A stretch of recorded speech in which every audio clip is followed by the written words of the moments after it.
Hey guys, tonight we step barefoot onto the smooth volcanic stone floors of an Aztec noble's home. Just as the first blush of dawn creeps over the horizon, the air smells like copal smoke and wet earth, and somewhere nearby, a bird that definitely sounds too enthusiastic for this hour lets out a piercing screech. You blink away sleep, pulling your woven cotton cloak tighter around your shoulders as a breeze sneaks in through the reed mat doors. You can hear the distant gurgle of a water jug being lifted, the swish of a servant's feet brushing against packed earth, and then the rumble in your belly that means breakfast better be good or at least divine. Good news, you're a noble. So breakfast isn't just some sad tortilla and a splash of pulque. No, for you it's an offering, a moment to reconnect with gods, with your lineage, and maybe just a little bit with your ego. Bad news, if you mess up the morning rituals, the gods might just send a jaguar to eat you in your sleep. You probably won't survive this, but hey, at least you'll go down full. So before you get comfortable, take a moment to like the video and subscribe, but only if you genuinely enjoy what I do here. Let me know where you're listening from and what time it is there.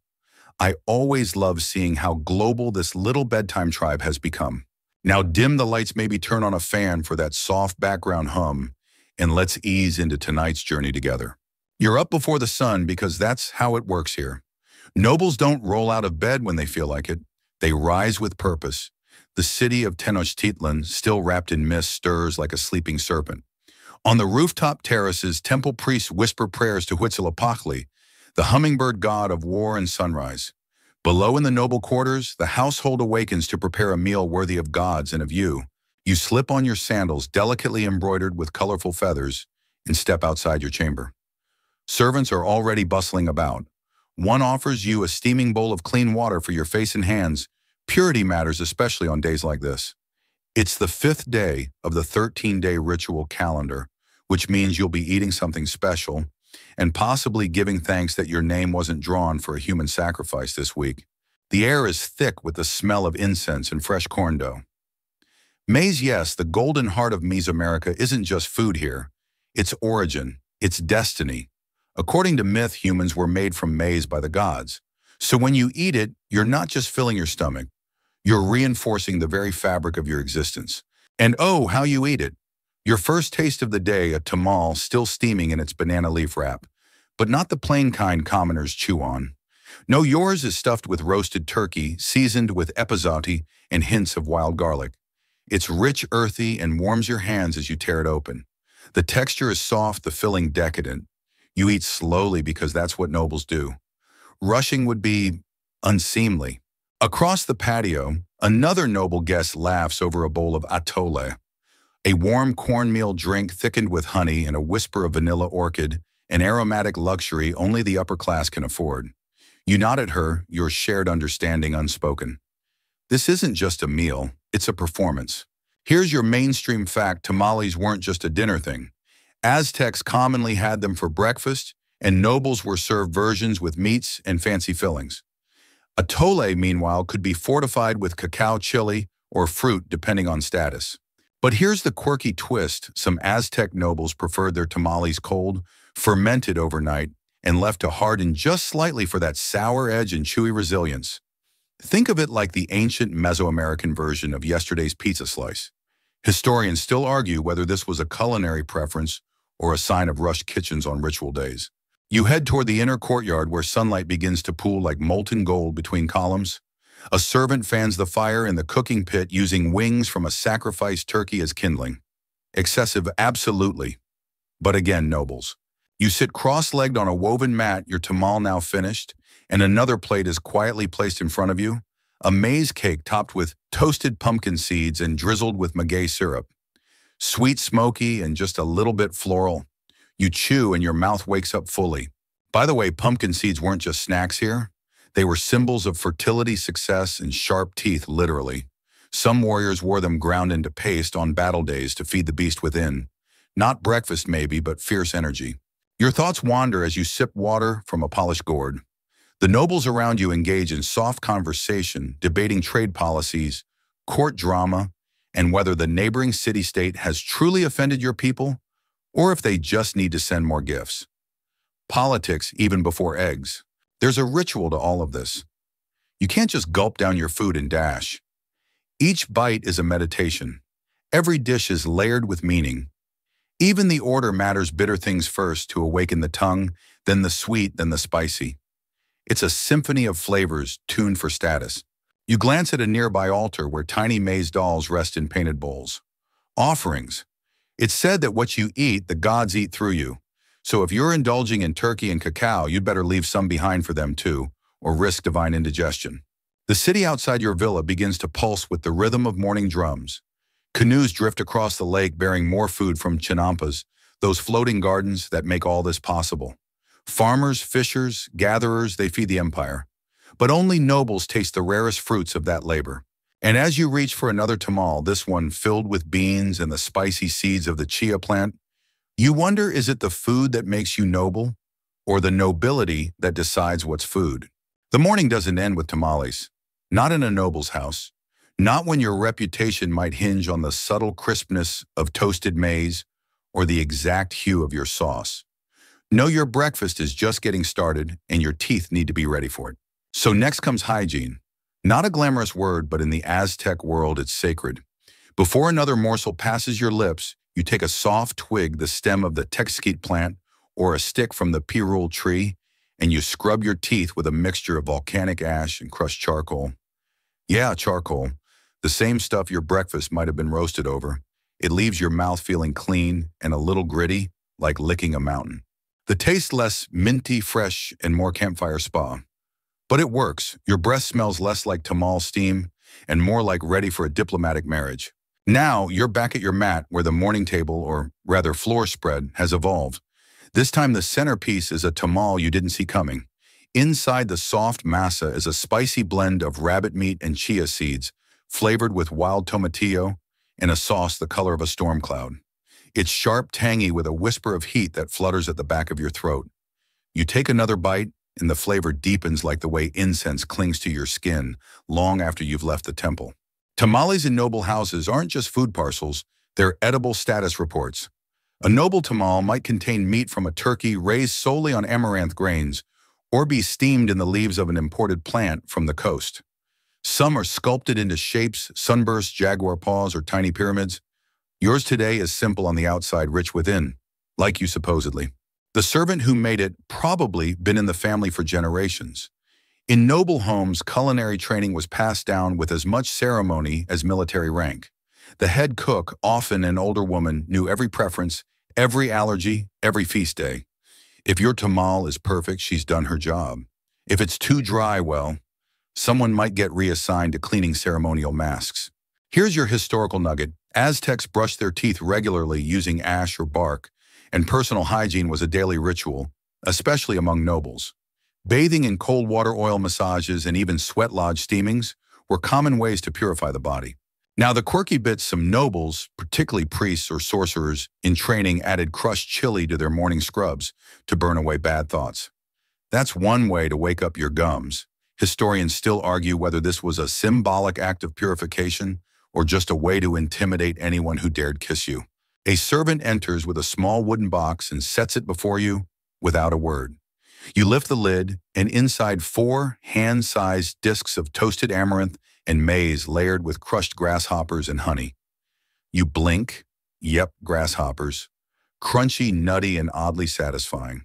Not just a noble snack, but a sign of connection to the earth. They're considered gifts from the gods. Protein-packed, environmentally friendly, and terrifying to small children. You take a bite. The texture is all crunch and stickiness.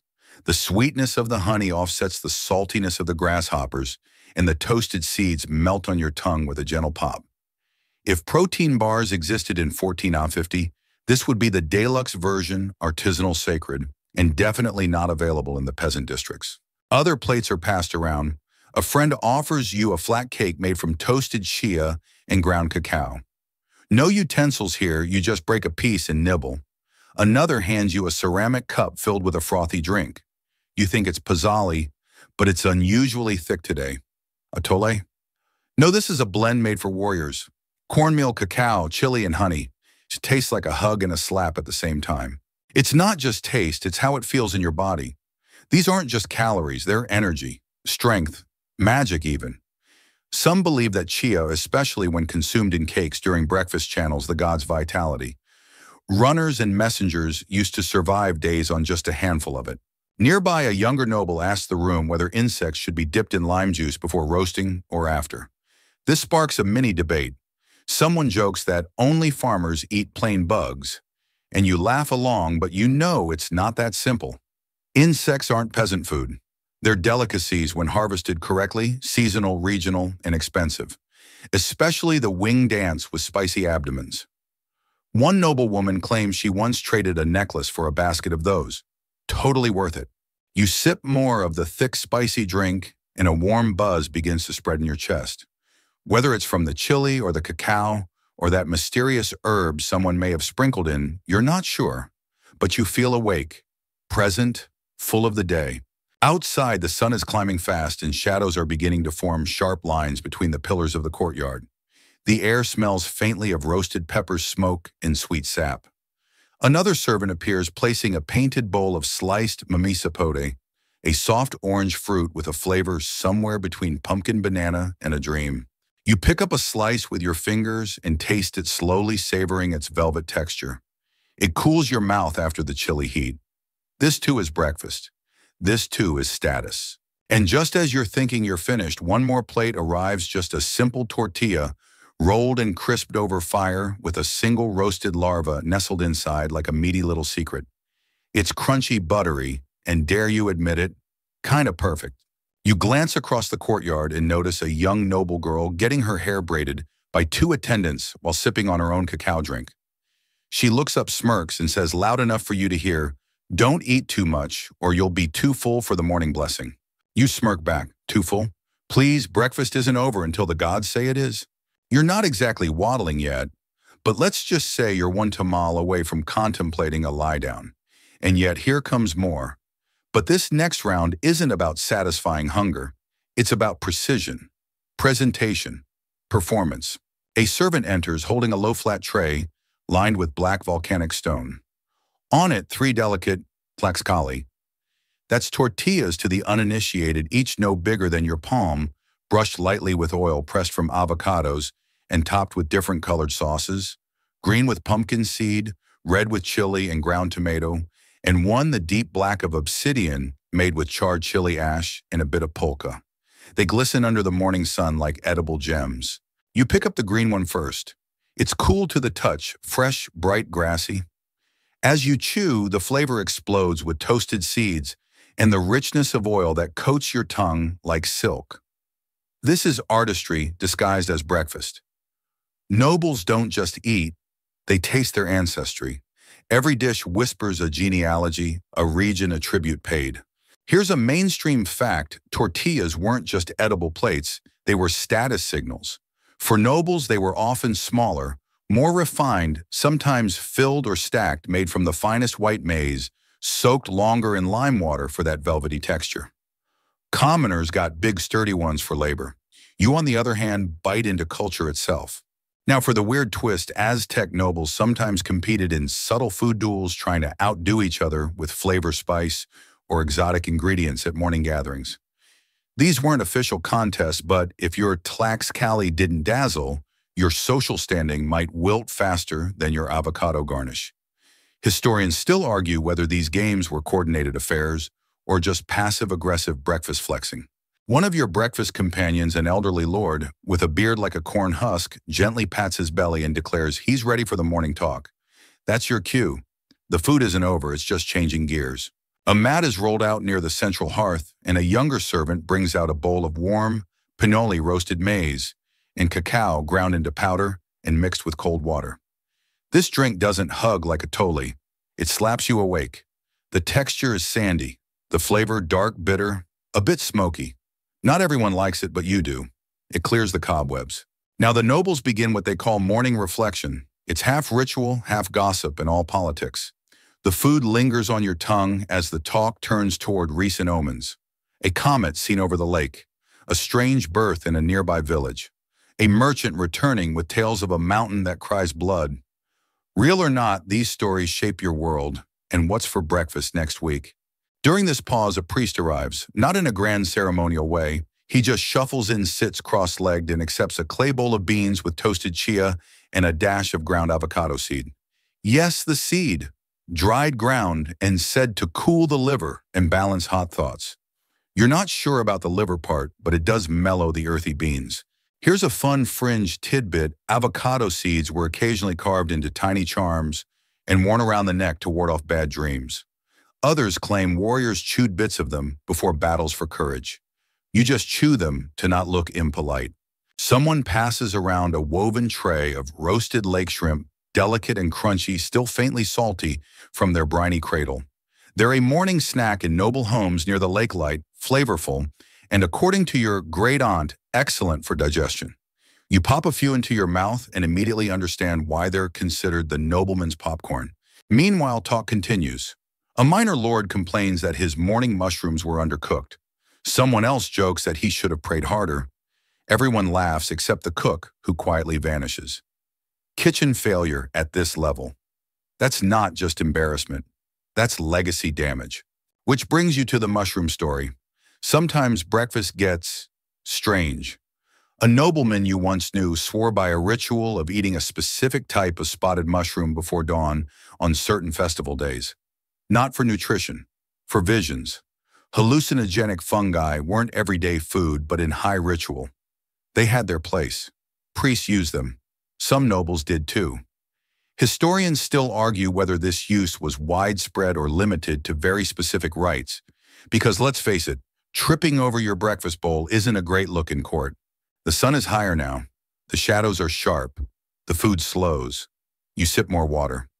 One last tlaxcali, this one filled with squash blossoms and drizzled with bee honey. It's light like floral paper that melts in your mouth. You close your eyes and let it finish the symphony. Then comes the hand-wiped soft cotton cloth soaked in fragrant water, lime peel, wild mint, and crushed marigold. You rub it over your fingers, over your lips, not just to clean, but to mark the meal's end. But not quite. A bowl of roasted cacao beans is placed before you, along with a mortar and pestle. You pick up a few beans and crush them slowly. The scent rises dark, warm, almost spicy. You inhale deeply. The nobles around you do the same. This isn't dessert. It's remembrance. Cacao is sacred, a gift of the gods. Once warriors were paid in these beans. Now you press your thumb into the paste and lick it, a bitter trace to carry with you into the day, like a divine fingerprint on your tongue. And finally, a servant offers you a tiny cup of pulque, the fermented sap of the maguey. Cloudy, sour, slightly fizzy. It's not for getting drunk, not in the morning.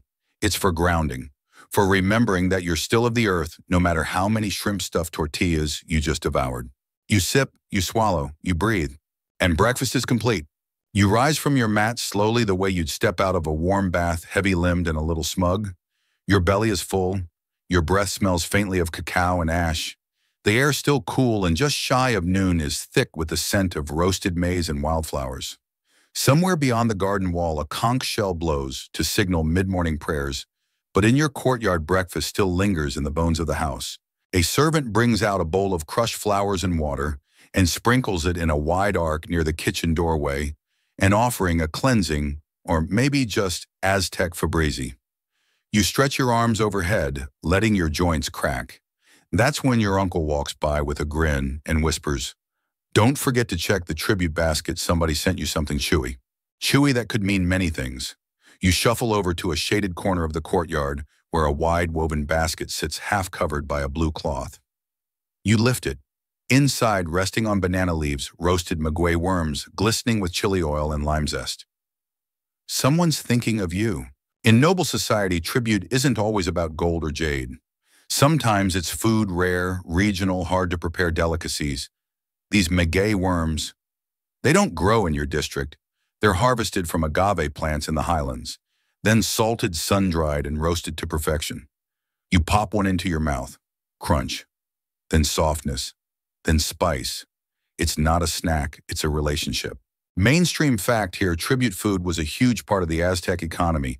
Entire towns were required to send specific crops, meats, or dishes to nobles or temples.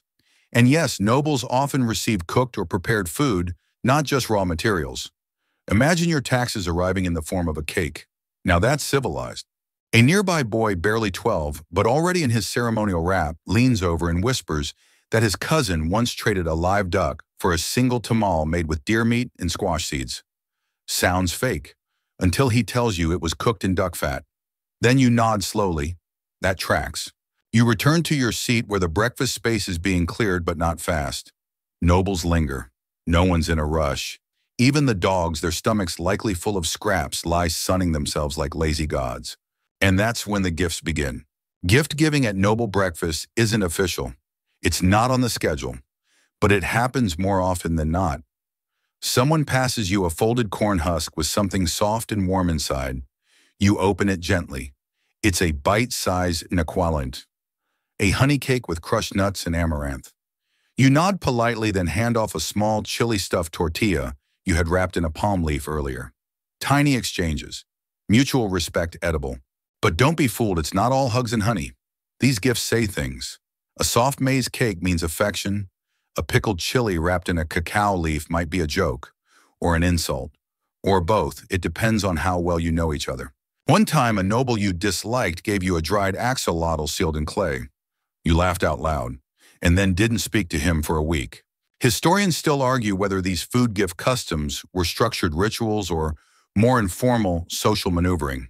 There's little surviving documentation, but the oral histories are loaded with stories of breakfast diplomacy. A powerful noble once resolved a land dispute over nothing more than a shared bowl of squash seed butter and smoked eel. Allegedly. Back in your courtyard, someone's pulled out a flute. The music floats lazily through the airlight as pollen. A servant returns carrying a tray of post-meal drinks, not sweet ones, not heavy. Just cool, clear infusions, mint and lime-toasted maize water, and one made from steeped cacao shells. It tastes like chocolate's ghost. Bitter, dry, haunting. You sip it slowly. There's a philosophical lull, a collective digestion. Everyone seems to sink an inch into their mats. Eyes close. Hands rest on full stomachs. You're not napping exactly, but you wouldn't mind if someone covered you with a blanket. And then another surprise. A cousin freshly returned from the coast appears holding a lacquered gourd filled with creamy white paste. Turtle eggs, he says with a smirk. You sit up straighter. These are rare. Illegal, technically. But this is noble breakfast. There are loopholes. You dip a tortilla tip into the paste and taste. It's rich, fishy smooth, a little salty, a little guilty. Fringe tidbit here. Aztec nobility sometimes consumed forbidden or taboo foods during private meals, often cloaked as ritual or experimentation. Sea turtle eggs, jaguar meat, or even rare flowers with mild psychoactive effects weren't unheard of. Were they legal? Not always. Were they shared? Almost never. If someone offers you a taste, they trust you or want something. You nod, say nothing. The cousin smiles. The light is changing again. You hear the rustle of sweeping brooms. Morning is folding into noon. A few nobles excuse themselves, they've got training or court duties or offerings to deliver. But not you, not yet. Before you stand, you pluck a final treat from a woven basket near the door, a ball of puffed amaranth mixed with honey and roasted chia. It's light, sweet. It crumbles as you bite in. You hold the last piece on your tongue and let it melt, tasting flowers' earth in the faint, dreamy heat of morning. You realize something then. Noble breakfast isn't a meal. It's an ecosystem. Every bite is power, politics, poetry. Nothing is wasted. Everything means something. You wipe your fingers on the linen cloth, fold it, and place it gently on the mat. The breakfast has ended, but the day fueled by worms, beans, gods, and gossip is just beginning. You step into the shade of the colonnade, adjusting your wrap and wondering how anyone is supposed to do serious work after a meal like that. Your mind's a stew of chili-laced memories and the faint buzz of pulque still tickling your temples. The morning sun glints off the tiled roof and you squint down at the gardens below. And wouldn't you know it, a cluster of young nobles is already prepping their next big concern, the midday banquet. You almost laugh. Wasn't breakfast supposed to tide you over? But here's the thing, among the Aztec elite, breakfast wasn't just the start of the day. It was a curtain raiser, a preview, the light first act before the drums really start beating. So yes, you had tamales stuffed with squash seeds and cacao grits stirred into frothy pinoli. But if you thought that was the main event, oof, rookie mistake. Before anything else, though, there's always the walk. A slow procession down the garden path past steaming cooking pits and the smoke-kissed scent of chilies roasting for lunch. Your aunt, still in her morning shawl, clutches a little bowl of something she calls tilali, a medicinal stew made with maize cactus sap and ground bone ash. It's for keeping the thoughts straight. You sneak a sip. It tastes like what regret feels like after a night of questionable decisions. Mainstream fact. The Aztecs had an elaborate system of medicinal foods, and nobles had exclusive access to a range of tonic dishes. Some included crushed insects, volcanic ash, even jade dust in trace amounts. Food wasn't just nourishment, it was cure, ward, and occasionally charm. Now, before you even think about slipping away for a nap, a messenger jogs over. Your cousin says the firefly dish is ready. Fireflies. That can only mean one thing: breakfast encore. You follow him to a smaller courtyard where the experimental cooks like to play. Today's menu is strange even by noble standards. Roasted squash stuffed with ground amaranth mushrooms, and you guessed it, fireflies. Not for protein, for shimmer. These little creatures are dried, toasted, and stirred into the filling until it glows faintly in the morning light. No joke. The whole thing looks like it was sprinkled with stardust. You scoop a bite onto a thin tortilla, pop it into your mouth, and chew thoughtfully. The texture is sandy, the flavor oddly sweet. One of the younger nobles says it's to remind us that the world doesn't end at breakfast. You raise your eyebrows. He's clearly been spending too much time at the preschool. Fringe tidbit. Some Aztec noble households dabbled in aesthetic gastronomy meals, crafted less for taste and more for visual or symbolic effect. Bioluminescent bugs' flowers that closed when heated food died with crushed beetles, all in the name of culinary theater. Historians still argue whether this was widespread practice or just an eccentric fad of Highland elites with too much time and too many insects. Back near the main courtyard, a trio of women begins to grind maize on their medités. But this time it's not white or yellow. It's blue. Deep thunderstorm blue. You recognize it instantly, Tlaxcali, made with sacred maize from a mountain temple, likely brought in as temple tribute. It's said that blue tortillas grant wisdom, or at least better conversation skills. You grab one fresh off the stone and wrap it around a bit of mashed avocado lime and finely shredded duck meat. Not traditional, not even practical, but absolutely divine. It's slippery, rich, slightly tangy, and you can't help but hum a little after swallowing. A noble girl next to you laughs and hands over a small pouch. Inside, smoked beetles coated in chocolate. They're crunchy, she says a little too proudly. You try one. She's not wrong. Crunchy, yes, but also nutty, bitter, and almost floral.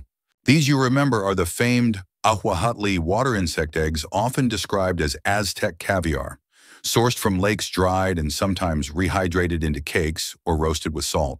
The chocolate coating is a new twist. Kind of delightful, kind of unsettling.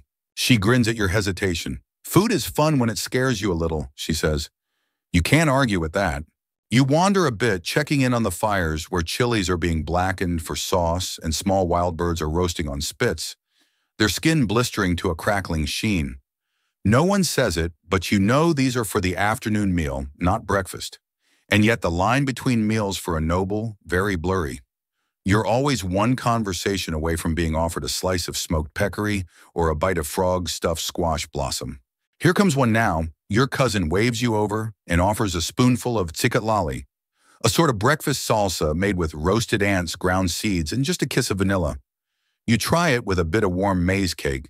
It's like chewing on ambition, spicy nutty, and surprisingly complex. Historians still argue whether insect-based breakfast condiments were common among nobles or reserved for ritual days. You figure it depends on what kind of noble you are. Adventurous ones, all in. Conservative ones, stick to beans and tortillas, thank you very much. By now the courtyard hums with contentment. People lounging, digesting, gossiping, planning feasts that haven't even been cooked yet. You hear one noblewoman comparing maize grits from 3 regions like a wine tasting, but starchier. Another group is quietly trading recipes. If you rub the turkey skin with chili ash and salt before roasting it, crackles better, someone whispers. You pretend not to eavesdrop, but you're storing that one for later.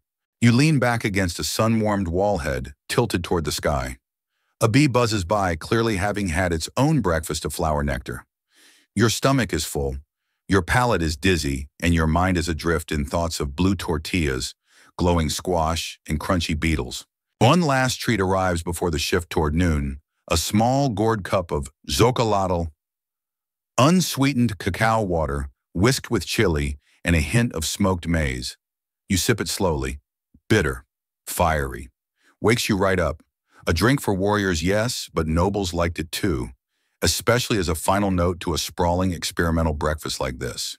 You swirl the dregs in your cup, watching the foam gather in little eddies. You smile. This wasn't just breakfast, it was theater, a ritual, a dare, a memory in a dozen flavors. And there's still more to come. You finally manage to stand, though your legs feel like they're carved from a tamale dough, soft, warm, and very much not meant for walking. But you've got places to be, not court, not temple, somewhere far more sacred to the Aztec noble stomach, the tlacualchi or the noble pantry. Now don't picture shelves lined with dusty cans and mystery pasta. No, this is a storeroom of splendor.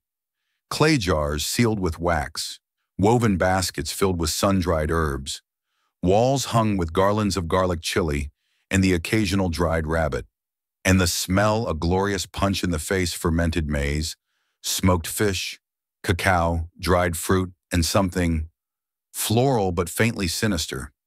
You breathe it in like perfume and immediately sneeze, because of course. In this household, the pantry is run by 2 senior servants trained specifically in food preservation. Their titles lost to time, their attitudes impeccable. They move with the grace of jaguars and the authority of minor gods. You do not mess with their inventory unless you want your breakfast downgraded to plain porridge for a week. Today, one of them unlocks a chest near the back. You peek in and your breath catches. Inside, nestled in cool river stones and palm leaves, freshwater shrimp, the size of your thumb still twitching. Arrived from Texcoco before sunrise, the steward murmurs, still arguing with the basket. Freshwater shrimp aren't everyday fare. They're delicate, moody, prone to spoil, which makes them perfect for noble experimentation. You're handed one raw, dipped in lime juice and crushed avocado leaf. The meat is soft, slightly sweet with a peppery finish. Not bad for a wriggling tribute. Mainstream fact, Aztec nobility relied heavily on regional tribute to supply ingredients far from their origin. Foods like tropical fruits, freshwater shellfish, and rare maize varieties were delivered daily by porters using an intricate relay system that historians still marvel at. It wasn't just about taste, it was about access control and social status. You walk slowly through the pantry aisles. In one corner, you spot wheels of fermented maize dough wrapped in banana leaves. In another, blocks of solid cacao marked with clan symbols, currency, and cuisine all in one. And hanging above like fragrant chandeliers, dried chilies in colors. You can't name obsidian, black sunburn, red bruised purple.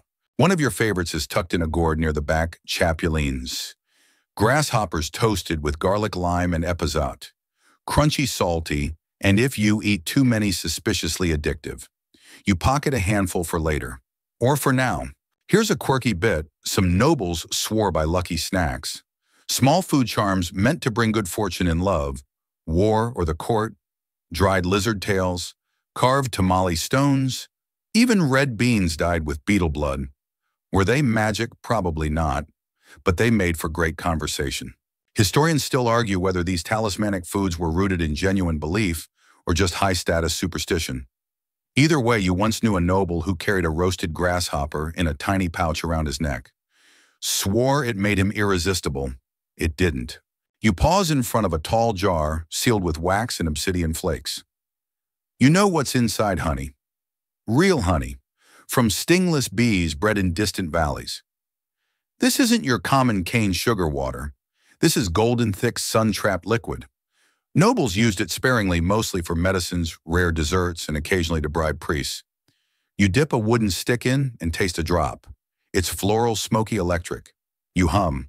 Definitely worth bribes. In a side chamber, you find what looks like a spice altar, ceramic bowls filled with powders and pastes, chili salt, crushed vanilla bean, dried hoja santa, powdered charcoal flower pollen, even powdered obsidian. Do not eat that one, it's just decorative. Mostly, each flavor with its own story, its own mood. And there in the center, teonanacatl, sacred mushrooms, dried wrapped in corn husks and tucked behind a carved stone idol. You've never eaten them. You've never dared. Some say a single bite shows you the gods. Others say it shows you your breakfast again in reverse. Either way, not part of your current meal plan. Back near the entrance, a tall woven basket holds fruit for the midday meal. And not just any fruit. These are jungle imports, guanabana mamey, and tiny bananas the size of a finger joint. You pluck one. Sweet, starchy, slightly tangy. You chew slowly, listening to the rustle of 1,000 ingredients behind you. Suddenly, a young servant rushes in, holding a small clay bowl with both hands like it's sacred treasure. You recognize the smell instantly. Huitlacoche, corn smut, a fungus that grows on maize. Farmers fear it. Nobles prize it. You dip a finger in. Rich, earthy, buttery like truffle had a baby with popcorn. You grin. That's going on something later. Fringe tidbit. In noble households, ugly food was sometimes more prized than the flawless stuff. Twisted squash, blackened maize, or fungus-covered cobs were believed to hold special flavors or spiritual energies. What peasants discarded, nobles elevated. Because of course they did. Back outside, the sun is higher. Shadows have retreated, and the kitchens are heating up again. You nod to the pantry stewards and step out, hands full of goodies, shrimp chapelins, fruit, a leaf-wrapped packet of huitlacoche. Midday's still hours away. But if someone offered you a tortilla right now, you wouldn't say no. You head toward the garden's edge where the cooks are beginning their prep. A pile of squash, maize, beans, and chilies lies like an edible mosaic, waiting to be turned into something spectacular. The kitchen smells of beginnings, raw vegetables, cracked stone sweat. You settle near a shade tree and start nibbling on your grasshoppers, watching the orchestration unfold. The way a noble house cooks, it's not a frenzy, it's choreography. Someone sings a maize-grinding chant. Another hums as they stir beans over fire. It's not quite breakfast anymore, not quite lunch. But in this space between meals, the flavors linger. The hunger shifts, and your taste buds stay wide awake. You lie back on the cool stone and let your mind drift not to war or politics or even temple duties, but to all the things you might still eat today. And that, you think, is the real power of a noble pantry? The breeze shifts. You catch the scent before you see the source roasted cacao, cinnamon, and just a whisper of chili. Your stomach stirs again like it forgot the last 2 hours ever happened. Someone nearby chuckles. You nobles digest with one half of the stomach and dream with the other. Maybe they're not wrong. You push yourself up and head toward the sound of wooden beaters tapping clay cups. That rhythm, it only means one thing: chocolatl. Hour, not the dessert kind, no sugar, no milk, and definitely no marshmallows. This is cacao as the gods intended, dark, spicy, and a little dangerous. You join the circle where the drink is being made. 2 young attendants are pouring liquid cacao back and forth between tall clay vessels, trying to get the perfect froth. That foam isn't just for fun, it's the sign of quality. More foam, better brew. It's even got its own word, yolitl etl, or the heart of the bean. You love that. You're handed a cup. It's warm, rich, and slightly gritty. The taste bitter, yes, but alive. You get hints of smoked maize, dried flowers, and maybe, was that a touch of ground cricket? You squint at your cup. Maybe best not to ask. Mainstream fat cacao was central to noble life. It was used not just in beverages, but also as ritual offering currency and status symbol. The Aztec elite consumed cacao with spices, herbs, and even flowers, customizing it for health, pleasure, or religious reasons. Sweetened versions didn't exist until Europeans got involved. Someone leans over and asks if you want yours temple style. You nod, unsure what that means, but always willing to taste test. This new version is thicker, blended with ground amaranth and chili ash. Your tongue burns, then tingles, then feels like it's levitating. You blink slowly and wonder if this counts as a religious experience. A noble woman beside you offers a spoonful of cacao paste mixed with wild honey and crushed vanilla orchid. It melts on your tongue like sleep. She smiles. That's the afternoon blend, she says. It helps with conversations. You're not sure what kind of conversation she means, but you nod wisely. Now here's a quirky bit. Some nobles flavored their cacao with crushed dried flowers that only bloom during eclipses. Why? Who knows?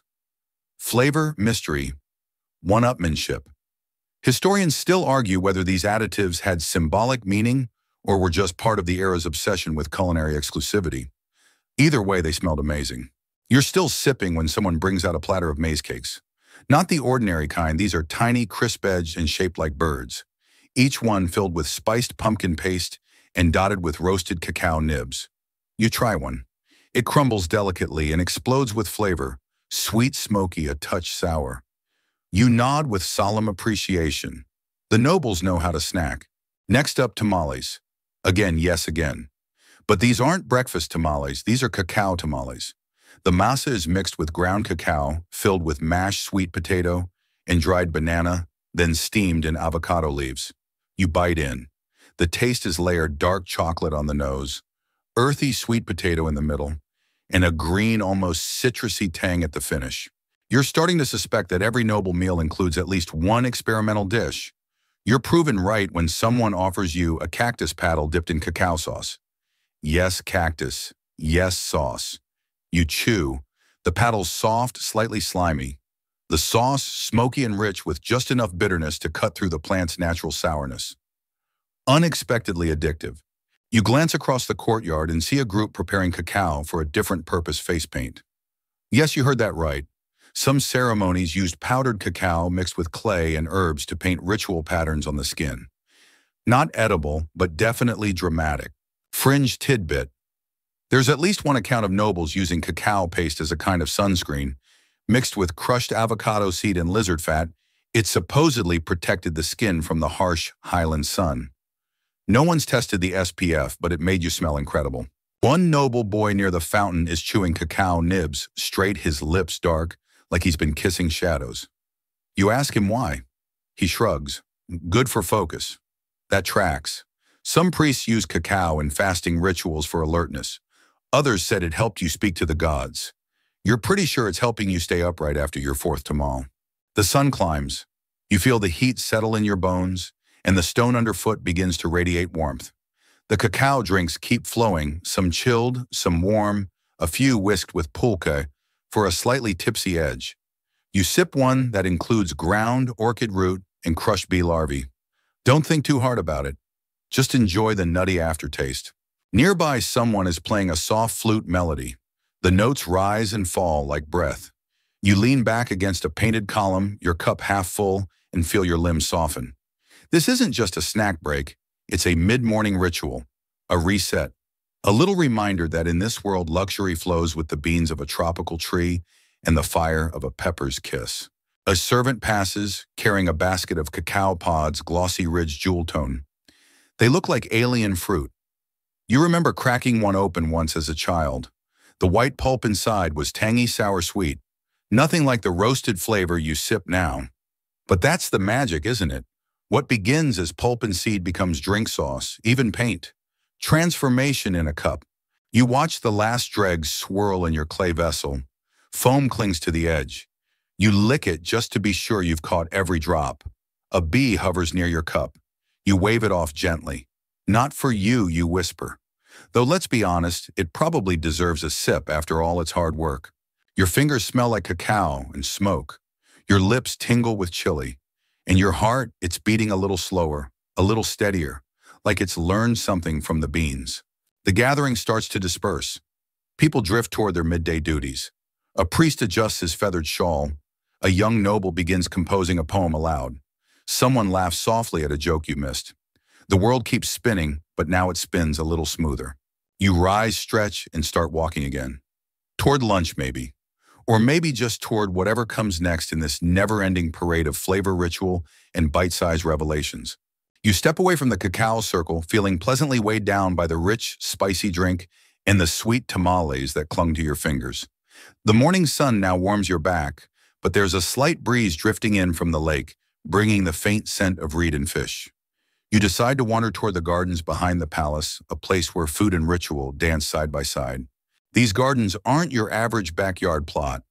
Imagine a series of raised beds bordered by smooth volcanic stone, filled with an impressive variety of plants, amaranth beans, chilies, squash nopals, and the mysterious quilites wild greens that taste like spinach but pack a punch. Some grow on trellises, others crawl close to the earth. Bright butterflies flit around, occasionally landing on the bright red flowers of the chili plants. You reach for a tender leaf of quinquilita rice and nibble. It's fresh, slightly bitter, with a faint peppery kick. This isn't just salad material. In noble kitchens, these greens are often dried and powdered, then added to soups and stews for color, flavor, and nutrition. You pocket a handful to take back. Mainstream fact: the Aztec noble diet relied heavily on diverse garden crops grown within palace complexes or nearby chinampas, floating gardens built on lakes. These systems were highly productive and sustainable, offering nobles a steady supply of fresh vegetables year-round. Historians still argue whether chinampas were initially a response to food shortages or a deliberate ecological marvel. As you wander, you spot something unusual, a small patch of red and yellow flowers you don't recognize. The gardener notices your curiosity and leans in, whispering, "Flor de stacocoli." Not for eating, but for ceremonies. The petals are ground into powders to color tamales and paint masks. You touch the petals gently. Their softness reminds you of velvet, and the scent is faintly citrusy with a hint of spice. The gardener shares a quirky fact: in some noble households, flower petals were crushed and mixed with maize dough to create colored tamales that could represent status, clan identity, or festive occasions. Think of it as edible party decorations centuries before cake sprinkles. Nearby, a group of workers harvest large round squash, carefully wrapping each in banana leaves before placing them in baskets. These squashes aren't just food, they're part of a noble's yearly ritual cycle. The flesh will be roasted, mashed, and combined with chili paste, but the seeds, those get toasted and ground into sauces or eaten as snacks. You watch a servant expertly separate seeds from the flesh, then toss them onto a clay griddle where they sizzle and pop. The nutty aroma rises, mingling with the scent of roasted corn. You dip a seed into some honey left on a nearby leaf and taste it. Crunchy, sweet, and slightly smoky, the perfect little energy boost. A little further, you find a patch of nopals, the edible cactus paddles you encountered in the pantry, but here fresh and glistening with morning dew. You pick a paddle and run your fingers over its prickly surface, careful to avoid the tiny spines. The gardener explains how nobles often prepared nopals with tomato and onion, sometimes mixing them with fresh cheese, a luxury ingredient at the time. Fringe tidbit: some nobles believed that nopales had medicinal powers beyond nutrition, said to calm the stomach and even ward off bad spirits if eaten on certain days. There's a story of a nobleman who ate only nopales for 3 days before a big battle, claiming it sharpened his vision. Historians still argue whether such claims were spiritual or psychological. Your eyes catch sight of a small beehive nestled in a hollow tree. The hive belongs to stingless bees, precious producers of the prized honey you tasted earlier. The gardener points out that beekeeping was a sacred task often entrusted to women in noble households. Honey wasn't just a sweetener, it was medicine, and offering to the gods, and sometimes even a cosmetic. You crouch down, watching the tiny bees buzz in and out, working with a purposeful buzz that seems like a tiny orchestra. The honeycomb glows faintly golden in the dappled light, promising sweetness and healing. You wander toward the edge of the garden where a small pond reflects the blue sky. Floating among the reeds are water chestnuts and the water spinach you saw in the markets earlier. The pond is alive with dragonflies and frogs, and you feel the weight of centuries in this stillness, food and nature in perfect harmony. Suddenly, the gardener pulls out a small bundle wrapped in corn husks. "Try this," she says, handing you a piece of Axai yakato, water beetle larvae. Your face probably scrunches, but she insists they're a delicacy rich in protein and fat, often eaten roasted or mixed in stews. You bite into one. Surprisingly nutty, slightly creamy, and oddly satisfying. You think back to the pantry's dried grasshoppers and the roasted crickets you tried earlier. Insect protein was the snack of choice for nobles and commoners alike, rich, sustainable, and frankly delicious if prepared right. As you stroll back toward the palace, you pass an herb garden where delicate plants like epazote cilantro and Mexican oregano grow in abundance. These herbs aren't just seasoning, they're medicine, perfume, and sometimes poison. The herbalist says the balance of herbs in any dish was critical. Too much epazote, and your meal might become memorable for the wrong reasons. You pocket a sprig of epazote, inhaling its pungent aroma. It reminds you of licorice and something sharper like a herbal kick to wake up your palate. The sun is climbing higher now. The garden's shadows shrink and the palace kitchens begin to rumble again. You've seen the source of many noble ingredients, fresh, wild, and cultivated with care. The garden is a living pantry, a place where food and power grow together, root and leaf entwined. And somewhere nearby, you know there's a fresh batch of maize being ground ready for the next meal. You drift back into the kitchen's bustling heart, the scent of fresh maize and roasting chilies wrapping around you like a well-worn blanket. The pounding rhythm of the metate, that flat grinding stone, is a steady soundtrack, worn smooth by generations of noble hands. It's impossible not to feel the pulse of history here, the very foundation of an Aztec noble's breakfast, right under your fingertips. You reach out, touching the warm masa dough forming beneath the stone, soft and pliable like freshly kneaded bread, but with its own unique earthiness. This is no ordinary dough. The maize was soaked in lime water overnight, a process called nixtamalization, that not only makes the dough workable, but unlocks vital nutrients. You remember your science classes vaguely where they said this was centuries ahead of its time. You pinch off a bit, roll it into a small ball, and flatten it into a thick tortilla. It's a staple, of course, the foundation of every meal. But noble tortillas, they're special, made from the finest maize ground freshly each morning, and sometimes mixed with amaranth or even crushed cacao nibs for extra flavor. You've even heard of versions folded with honey and filled with ground seeds. Talk about breakfast innovation. Mainstream fact nixtamalization was a breakthrough in Mesoamerican food science, improving maize's nutritional value by making niacin available and boosting protein content. Historians still argue whether this technique was first developed by the Olmecs or the Maya before being widely adopted by the Aztecs. The kitchen buzzes with attendants preparing various tortilla-based dishes. You spot tlacoyos oval, stuffed masa cakes filled with beans, squash or chilies, their crispy edges promising crunch. You grab one, warm and fragrant, and bite in. The flavor is humble but rich, a perfect balance of soft and crisp, sweet and savory. Nearby, a servant rolls up a batch of tamales, wrapped tightly in corn husks. You've already met their cacao variety, but now you spot savory ones filled with shredded turkey and pepita pumpkin seed sauce. They steam gently over the fire, their scent inviting you to try just one more bite. Your eyes wander to a large earthenware pot simmering quietly in the corner. The liquid inside is thick and dark, smelling of herbs and roasted chilies. It's atole, a warm maize drink sometimes sweetened with honey or flavored with vanilla and spices. You take a small cup, the steam rising into your face, and sip slowly. The texture is comforting, thick but smooth like porridge in a cup. A funny little thing, some nobles were convinced that atole made with certain flower petals could improve memory and even grant prophetic dreams. A breakfast potion for the mystics. Historians still argue whether these claims were purely symbolic or based on actual herbal knowledge. Suddenly, a commotion by the kitchen doorway catches your attention. A small procession of kitchen apprentices carries trays piled with chilaquiles, fried tortillas drenched in green chili sauce and sprinkled with crumbled white cheese. It's a breakfast dish you'd expect to find only among common folk, but here it's been elevated with exotic herbs and fresh cheese, made from the milk of domesticated deer. You take a bite, the crunch of the tortilla contrasting with the creamy cheese and fiery sauce. There's a hint of roasted pumpkin seeds ground finely into the sauce, adding a nutty depth. Your mouth tingles. This is no fast food, it's the noble's way of reminding themselves that even the humble tortilla can wear a crown. You overhear a whispered debate among the chefs about whether to include wild herbs called huizonli in the next batch of tamales. Some argue it's a delicacy worth the risk, others warn of its bitter aftertaste. You remember reading that huizonli was a kind of wild amaranth valued both as food and for its symbolism. Historians still argue whether it was primarily ceremonial or everyday fare. Your curiosity leads you to the spice racks, tiny ceramic jars filled with ground chilies, dried herbs, crushed seeds, and strange powders you can't identify. One jar is marked with a symbol meaning fire.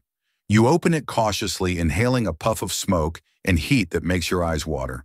Chili was king here. From the mild pasilla to the fierce chiltepin, it flavored everything. Nobles even kept secret blends to impress guests or display their status. You smile, imagining a food duel where one noble sneers, "Your chili is weak," and the other replies, At least I don't set tongues ablaze just to show off. In a corner, a lone servant is grinding a bright red paste to achiote made from annatto seeds. This natural dye was used not only to color food, but also as skin paint and ritual pigment. The scent is earthy, slightly peppery, and you wonder if it's in the tamales or just decoration. A sudden thought strikes you. With so many complex preparations and ingredients, how did nobles find the time to eat?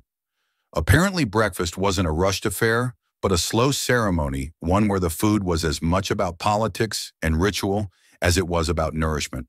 You spot a nobleman across the room quietly discussing with a priest over a plate of tortillas and chili sauce.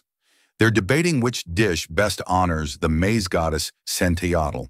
The answer depends on who you ask.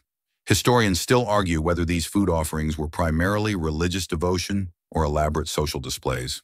The kitchen's warmth seeps into your skin as you take one last bite of masa mixed with honey and roasted seeds. You swallow, slowly feeling connected to centuries of hands that prepared, tasted, and savored these foods. A tiny piece of masa sticks to your lip. You lick it away and grin. Nobles or not, breakfast is the most important meal of the day. The sun climbs higher, filtering through the palace windows and casting dancing shadows across the stone floor. You follow the aromas drifting from the kitchen toward a long wooden table, where a modest but elegant breakfast spread awaits the nobles themselves. The food is laid out with care plates of freshly made tortillas, bowls of bright red and green chili sauces, piles of tamales wrapped in their delicate husks, and steaming vessels of atole and cacao. You find a seat beside a young noblewoman whose elaborate feathered headdress contrasts with her relaxed smile. She dips a tortilla into a shallow bowl of dark, spicy mole, the sauce rich with chilies, pumpkin seeds, and a hint of sweet chocolate. This is no ordinary mole. Her mother's recipe is said to have been blessed by the gods themselves. Mainstream fact: mole was a complex sauce combining indigenous ingredients with those introduced by trade like cacao, chilies, nuts, and spices, often reserved for nobility and special occasions. Historians still argue whether mole originated in Aztec times or developed later through cultural fusion. As you savor the mole's layered flavors, the noblewoman explains that breakfast was more than a meal. It was a social ritual, an opportunity to display status and reinforce alliances. The quality of food, the variety of dishes, and even the utensils, ornate plates made of polished wood or decorated pottery, were all subtle signals of rank. You glance down at your own food, a small heap of roasted grasshoppers or chapulines, lightly dusted with chili and salt. They crunch between your teeth, surprisingly addictive, like nature's own savory chips. You recall how these insects were a common snack for nobles and warriors alike, prized for their protein and spicy kick. The noblewoman chuckles, noticing your raised eyebrow.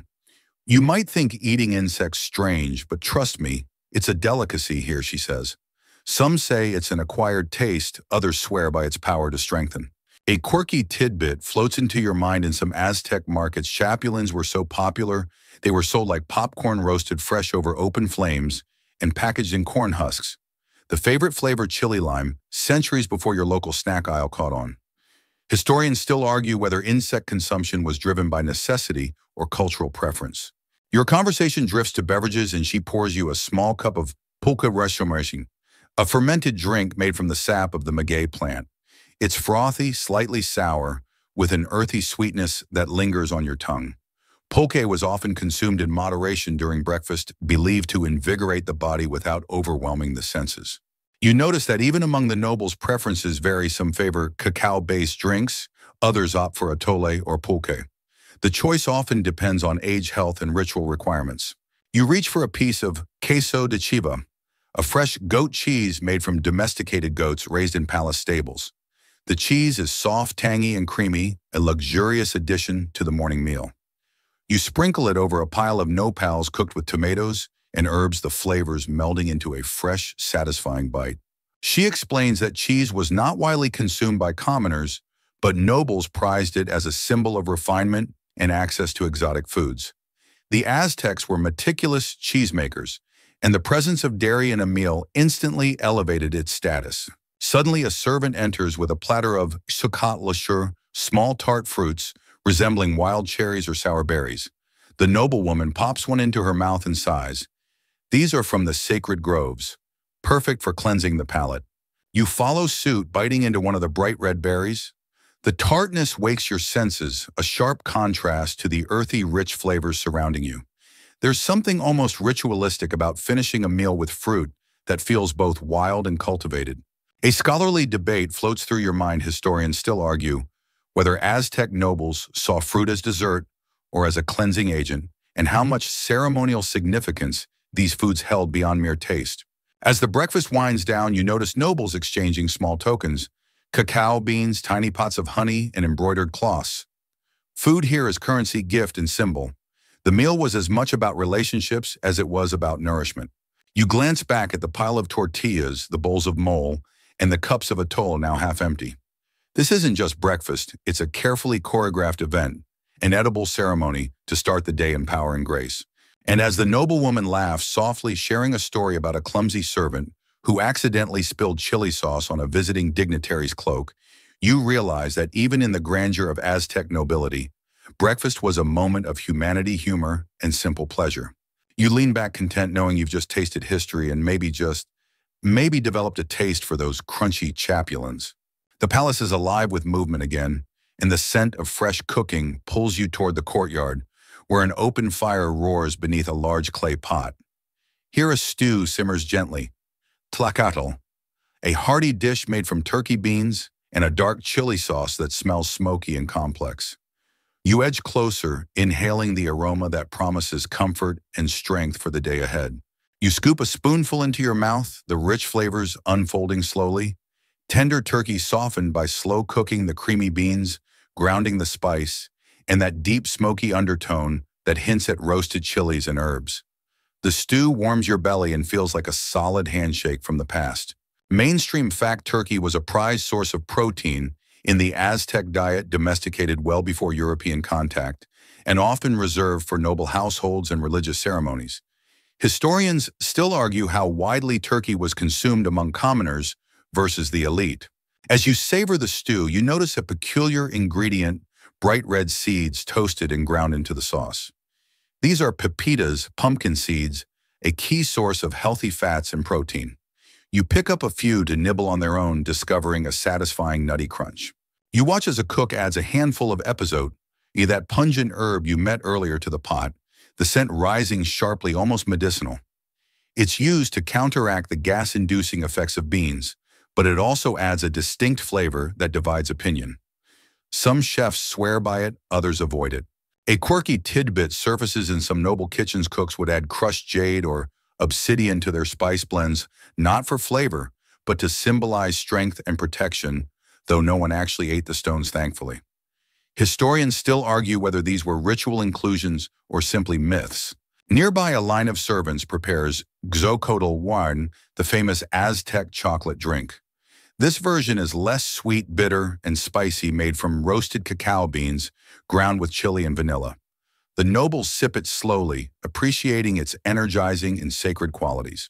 You wonder about the social rules around xochotl, who could drink it, when, and how much. It was said that warriors consumed it before battle for stamina, while priests used it in religious ceremonies.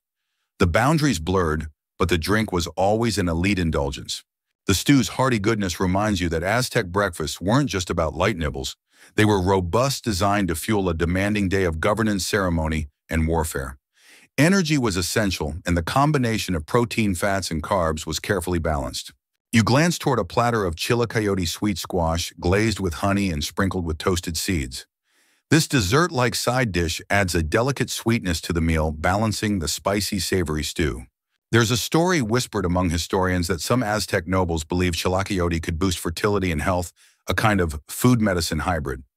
Historians still argue whether these beliefs influenced food choices or were merely cultural myths. Your attention shifts to the humble bean itself. You chew thoughtfully, recognizing its role not just as sustenance, but as a symbol of life and regeneration. Beans and maize together form the backbone of the Mesoamerican diet, a partnership as legendary as any royal alliance. The cook gestures toward a fresh batch of tortillas being cooked on a comal, their edges curling slightly as they puff with steam. You grab one, using it to scoop up the stew, the flavors blending perfectly. You sip a small cup of pulque, the fermented maguey, drink, its frothy texture and slight tartness cutting through the richness of the stew. Pulque was often consumed in moderation during breakfast, believed to stimulate digestion without dulling the senses. Suddenly, a servant brings a tray of small cakes made from amaranth honey and toasted seeds. These alegrias are both snack and offering sweet little bites of energy and symbolism. You pop one into your mouth. The crunch of amaranth pops, the sweetness of honey melts, and the toasted seeds add a satisfying bite. It's like a candy bar from the past, but healthier, less processed, and with a story behind every seed. You realize this meal, like all noble breakfasts, is a careful orchestration of flavors, textures, and symbolism. It's a reminder that for Aztec nobles, food was never just food, it was a statement of power, culture, and identity. You lean back full and contemplative, the rich flavors lingering on your tongue like a secret shared across time. The early morning bustle begins to settle into a quieter rhythm as you find yourself wandering toward the palace gardens. Here, amidst flowering trees and fragrant herbs, you discover yet another layer of the noble breakfast experience. Fresh produce plucked directly from carefully tended chinampas, the famous Aztec floating gardens. You reach out and pick a bright, glossy tomatillo from a sprawling vine, its papery husk crackling softly in your fingers. You bite into the small fruit, tangy and slightly acidic, a fresh burst that awakens your senses anew. This isn't just a snack. It's an ingredient with a starring role in many sauces and dishes, a burst of brightness balancing richer flavors. Mainstream fact chinampas were ingenious agricultural platforms built on shallow lake beds, allowing year-round cultivation and supplying the city with fresh vegetables and herbs. Historians still argue whether the chinampa system was originally developed by the Aztecs or earlier cultures in the Valley of Mexico. Nearby, rows of nopals. The edible pads of the prickly pear cactus stretch toward the sun. You snap off a tender pad, the skin prickling slightly against your fingers, and nibble on the fleshy, slightly tart flesh. Nopals were common at every meal, prized for their texture and health benefits. You notice a group of attendants carefully harvesting Quilit's wild greens that grow abundantly in the region. They toss these into a basket destined for the breakfast table, where they'll be sautéed with chilies and seasoned with herbs. A quirky tidbit: some nobles insisted that the best Quilits could only be harvested at dawn when the dew still clung to the leaves, believing this preserved their vitality and magic. Historians still argue whether such beliefs were purely symbolic or had roots in early botanical science. You wander over to a small herb garden where epazote, hoja santa, and pepicha grow thickly. The scent is intoxicating, peppery, anise-like, and earthy all at once. You rub a leaf between your fingers and inhale, feeling a small rush of freshness. Herbs were vital to the noble diet, not just for flavor, but for medicinal purposes. Breakfast often included stews and drinks infused with these plants, believed to aid digestion, ward off illness, or boost energy. You spot a noblewoman carefully plucking tiny edible flowers, bright yellow and delicate, from a vine. These will garnish the breakfast dishes, adding a splash of color and a hint of floral flavor. Edible flowers were a mark of refinement and status. Your gaze falls on a basket of chili peppers, from mild to fierce, carefully sorted by size and color. Some peppers are dried and ground into powder, others fresh and ready to add a fiery kick. You pick up a small, bright red chili and cautiously take a tiny bite. Your tongue tingles, but you don't regret it. The heat is invigorating, a reminder of the boldness that permeated every aspect of noble life. Historians still argue whether Aztec nobles' fondness for spicy food was purely culinary or tied to cultural symbolism, the fiery chili as a metaphor for strength and vitality. You move toward a shaded area where clay pots hold preserved foods, beans cooked and stored chili paste aged for months, and jars of zocotl fruit preserves. Preservation was crucial in a world without refrigeration, and these methods ensured a steady supply of favored flavors. Suddenly, you hear the distant call of a flute, and a small group of musicians begins playing softly nearby. The music drifts on the breeze, mingling with the scents of the garden and the warmth of the morning sun. You realize that in this moment, surrounded by nature's bounty, you are experiencing the full sensory richness of an Aztec noble's breakfast, not just the food, but the environment, the rituals, and the subtle interplay of taste, scent, and sound. You pause, breathing deeply, feeling the calm and connection that only such a morning could bring. And with that, you tuck a sprig of fresh epicot behind your ear and prepare to return to the feast, ready for whatever tastes and stories the next course might bring. Back inside the palace, you find the breakfast evolving into a more elaborate feast. Platters arrive heavy with tamales, steamed bundles of masa dough filled with an array of savory and sweet ingredients wrapped in corn husks or banana leaves. You unwrap one, carefully releasing a warm, steamy aroma that fills your senses. This tamale is stuffed with seasoned turkey and roasted chilies, the mesa tender, and subtly flavored with pumpkin seeds and herbs. As you take a bite, the complex flavors mingle with the smoky heat, a perfect balance of soft and spicy. Mainstream fact: tamales were a staple food for Aztec nobility, often prepared for special occasions and religious ceremonies, with fillings ranging from meats and chilies to fruits and sweet beans. Historians still argue how tamales evolved from everyday food to ceremonial delicacy. You notice a tray nearby filled with atole, a thick, warm drink made from ground maize mixed with water, sometimes sweetened with honey or flavored with vanilla or chocolate. You lift a small cup, savoring its creamy texture and subtle sweetness. The noble serving you explains that atole was a comforting morning beverage believed to nourish the body and soul, especially before embarking on a day of courtly duties or ritual. A quirky tidbit: some Aztec recipes for atole included crushed flowers or aromatic herbs, creating versions that smelled like a garden in bloom. There's even talk among food historians of perfumed atole made for high-ranking nobles. Historians still argue whether these variations were widespread or limited to a tiny elite. Your attention turns to a small bowl of huitlacoche, the so-called Mexican truffle, a fungus that grows on corn. While some might find the idea of eating moldy corn off-putting here, it is prized for its earthy, smoky flavor and silky texture. The noble folk regard huitlacoche as a delicacy, a surprising example of how Aztec cuisine embraced ingredients we might today consider odd or off-limits. You remember the crunchy chapulines from earlier, and it strikes you how varied their diet truly was. Ground fungus, roasted insects, rich meats, and fresh vegetables, all skillfully combined into dishes that balance flavor and nutrition. You reach for a slice of tzapotolon. Fruit, its skin rough, but the flesh inside sweet and creamy, like a cross between a pear and an avocado. Fruits like these were seasonal treasures, often served fresh or in sweet sauces. The noble beside you explains that such fruits were not just for taste, but carried symbolic meaning representing fertility, abundance, or divine favor. Historians still argue whether these fruit-centered dishes were primarily culinary or heavily ritualized in noble meals. You glance around and spot a dish of chayote, a mild, crisp vegetable cooked until tender and served with a drizzle of honey and a sprinkle of toasted seeds. It's refreshing and subtly sweet, providing contrast to the richer tamales and stews. The meal feels layered and purposeful, each dish complementing the others. You notice that the colors of the food, reds, greens, yellows, and browns, are as carefully considered as the flavors, creating a feast for the eyes as well as the palate. A servant approaches with a small cup of pulque, this time mixed with honey and flavored with ground cacao. You sip it slowly, the sweetness softening the usual tartness and making the drink almost dessert-like. You realize that breakfast for Aztec nobles was a journey, a passage through textures, flavors, colors, and smells that prepared both body and mind for the complex world beyond the palace walls.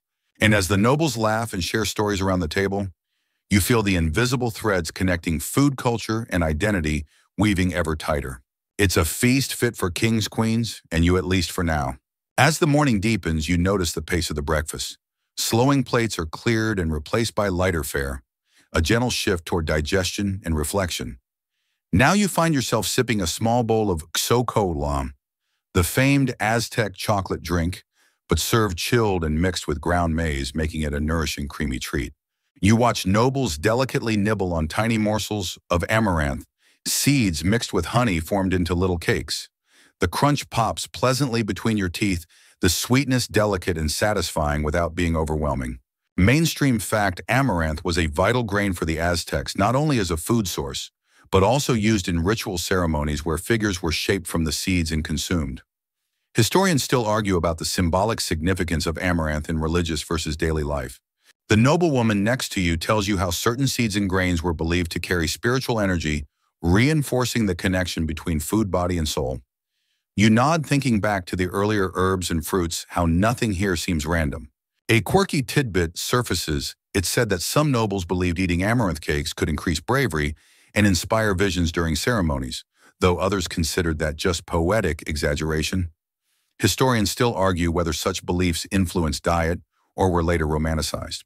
You sip a light broth made from squash blossoms and herbs, the subtle flavors, warming you from the inside. This kind of soup was common after heavier foods thought to soothe the stomach and clear the mind. Your eyes drift to a plate of maguey worms, roasted and salted, lying beside slices of fresh cactus fruit. You remember how these worms were considered a delicacy and a potent source of protein often served during feasts and celebrations. The texture is pleasantly chewy, the flavor nutty with a hint of earthiness. As strange as it might seem to you, this dish is a noble favorite, treasured for its rarity and boldness. You notice the noble's fingers deftly picking at avocado slices, sprinkled with chili and salt, an early form of guacamole long before the modern version we know. The creamy fruit cools the palate, balancing the sharper, spicier flavors. Historians still argue how much influence Aztec avocado dishes had on later Mexican cuisine. But one thing is clear, the fruit was prized and abundant in noble kitchens. As the meal winds down, you feel a peaceful camaraderie around the table. Conversations soften, laughter becomes quieter. The food, the aromas, the garden scent drifting in, all create a moment suspended in time. You catch the faint sound of a feathered serpent flute, a reminder of the divine presence that watched over every bite and every breath. You realize how food here was never just for survival, but a bridge to something greater. The morning meal draws to a close with small offerings of honey, a rare luxury harvested from wild bees and stored in delicate ceramic pots. You taste the amber sweetness, thick and floral, lingering on your tongue like a final blessing. You lean back full and content, the vivid flavors and gentle rituals imprinting themselves on your memory. And as the nobles rise, preparing to face the demands of their day, you feel a quiet gratitude for having witnessed such a rich, layered experience. Now, as the sun climbs higher, you notice the final touches of the breakfast ritual unfolding. Small plates of fresh fruit, guava, zapote, and prickly pear are passed around, their juicy sweetness, a perfect counterpoint to the earlier savory richness. You bite into a guava, its fragrant flesh bursting with a subtle tartness that makes your mouth water. Mainstream fact, Aztec nobles prized fresh fruit not just for flavor, but for its association with health and vitality, often serving it at the end of a meal to aid digestion. Historians still argue whether fruit consumption was widespread among commoners or largely restricted to the elite. You reach for a cluster of prickly pear pads, peeled carefully to reveal their bright red, juicy interior, dotted with tiny seeds. The fruit tastes like a blend of watermelon and bubblegum, oddly sweet but refreshing. The tactile sensation of the seeds crunching adds a playful texture. A quirky tidbit emerges. Some nobles believed that eating prickly pear fruit could protect them from evil spirits, especially when eaten during certain lunar phases. Historians still argue how seriously such beliefs influenced daily habits or were more symbolic gestures. As you sit back, a gentle servant offers you a small bowl of chia, pudding gelatinous and slightly nutty, sweetened lightly with honey. Chia seeds were a potent source of energy, often carried by warriors on long campaigns, and also cherished by nobles for their supposed life-enhancing properties. You ponder the simplicity and complexity of this final dish, a humble seed transformed into a silky pudding that nourishes both body and soul. The conversation at the table slows as nobles prepare to depart for their various duties, council meetings, temple rituals, military training. The breakfast feast has not only fueled their bodies, but reinforced their bonds, their identity and their place in a complex social hierarchy. You recall the many tastes, smells, and textures you've experienced, from the smoky turkey stew to the spicy chilies, the sweet honey cakes to the refreshing fruits, the bitter chocolate drink to the earthy fungus. Each element tells a story, a piece of the grand mosaic that is Aztec noble life. Historians still argue whether the elaborate breakfasts were a reflection of genuine daily practice or idealized accounts preserved in codices and oral tradition. You feel a deep appreciation for the care ritual and symbolism woven into each bite. This was no rushed meal, but a deliberate, artful celebration of life's essentials. The nobles rise, their bellies full and spirits ready. You rise too, carrying with you a sense of history's warmth and the lingering taste of a world long past but still vivid in memory. And now, as your own day awaits, you take one last breath, savoring the echoes of an Aztec noble's breakfast. The flavors, the stories, the quiet power of food shared. The morning light softens and fades, and as you settle deeper into comfort, let your mind drift gently from the bustling palace kitchens and fragrant gardens to a quiet place of calm. Imagine the warmth of the sun, the scent of herbs mingling with distant laughter, and the feeling of contentment that comes from a meal well enjoyed. Breathe slowly, letting your muscles relax and your thoughts slow, like the lazy flow of a gentle river. The vivid tastes and sounds of the Aztec noble breakfast settle into a warm glow, a fading ember you carry with you as you rest. Remember, you've tasted not just food, but the pulse of a civilization, the tender rituals that connected body, spirit, and community. Let that knowledge wrap around you like a soft blanket, a soothing presence as you drift. No rush, no hurry, just peace and the comforting promise of another day. Sleep well and sweet dreams.